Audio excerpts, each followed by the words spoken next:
Good evening, folks. And I'm gonna try to make this simple as I can. Alright? Well, first off, cancel culture is pretty much, a very strong point right now.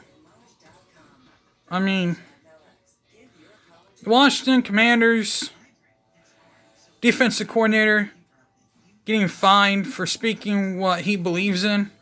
I mean, yeah, we are Democrats, we are Republicans. Whatever happened to freedom of speech and voicing your own opinion? This guy gets in trouble, gets fined $100,000 by his own head coach for speaking his opinion. The NFL is so woke, it's gotten to the point where it's almost unfreaking believable that people would bow down to the woke left because someone spoke an opinion opposition to what other people believe in. It's gotten to the point to where it's so ridiculous, where people are just like beyond pathetic. You either are act your age or just accept what people say from the opposite from what you say, or get out. I deal with people that are that way all the time, that have a different opinion than me all the time. But you don't see me ripping down them and calling them pieces of garbage constantly because they have that. Keith Olbermann, for instance, he is one of those people who are all about cancel culture. That piece of garbage is literally, he should just leave sports forever and not even be in sports. Because all he does is trash people who have a different opinion than him. I mean, let's look at all these statistics. Every person that he's disagreed with, he literally calls a piece of garbage, or I wouldn't say the other word,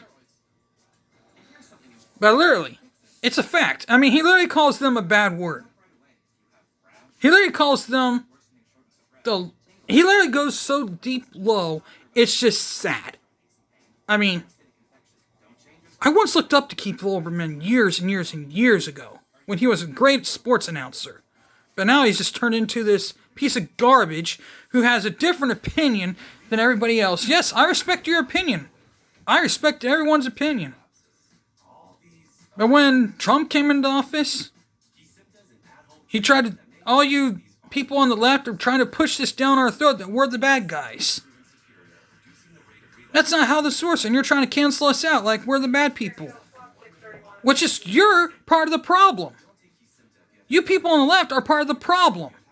We're not coming down and pushing down your throat that you're part of the problem. You see, that's where we draw the line at. We don't come after you saying you're part of the problem. You come at us first and yell at us, so we come back at you and tell you the same thing. That all started back in 2016 when Trump took office. And you've been after us ever since then. So right now, it needs to stop.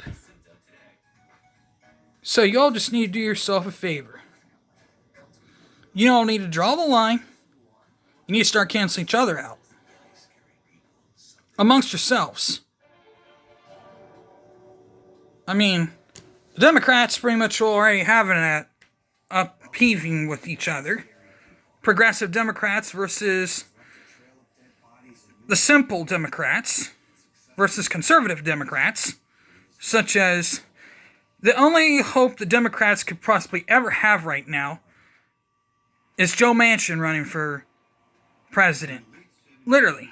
That's the only hope the Democrats have right now. But he even said it himself. He doesn't plan on running for president. Because he literally has all the ideas of the Democrats, and he also has Republican views, and not as much Democrat view, but he has more Republican views as a Democrat. So that's the only Democrat that literally would, if I was ever a Democrat, that's the only, he would be the only one I would ever vote for if I was ever a Democrat.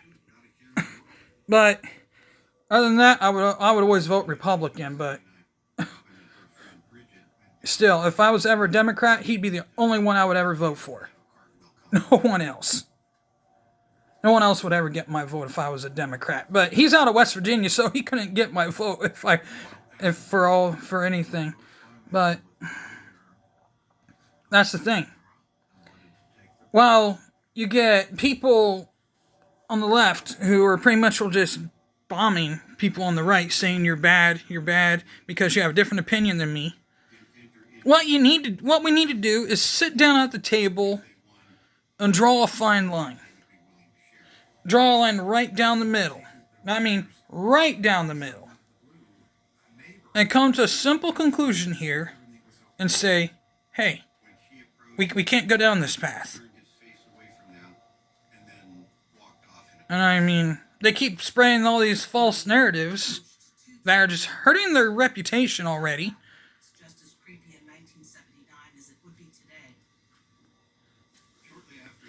I mean, how can you possibly call that? I mean, yeah, I'll admit, the Proud Boys are not a good group of people. But calling them a white supremacist group is not a good idea. Because from what I see, I don't see a single white person. I don't see a single black. I don't see the whole entire group being white. I see actually black people in the group of Proud Boys. The person who runs the group is actually part Mexican and part black. So explain to me how they are a white supremacist group. Oh, just a question.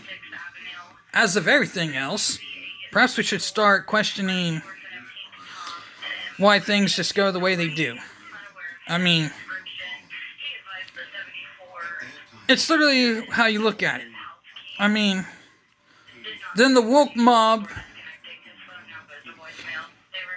on the left, the defensive coordinator, to get to my point, what I'm trying to make here, the defensive coordinator for the Washington Commanders pretty much just said, what happened in Washington, D.C. was pretty much like, I can't remember exactly what he said, was like, oh, I'm going to make this part up, a walk in the park, while it gets all this attention, while what happened in, like, Portland, Chicago, and all these other big cities, Dallas, and all these other big cities, were explosions and burn downs.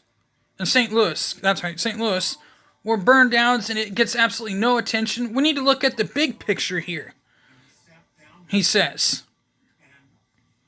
And yet, he gets fined for saying that, for speaking the truth.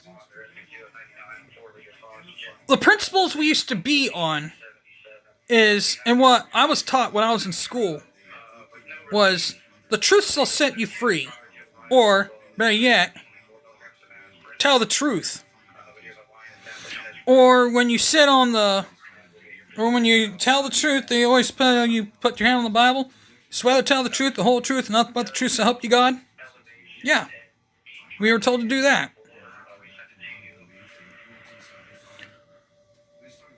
We were always told to tell the truth. You lie, you get in trouble. Whatever happened to that narrative? According to the politicians in Washington, honesty, what I call honesty is the best policy. Honestly, the best policy has just been thrown out the door. You can't be honest in Washington now. Just all a bunch of lying pieces of garbage. With that being said, hit the like button, hit the bell for notifications, like this video. With that being said, I'm out of here, people. Peace.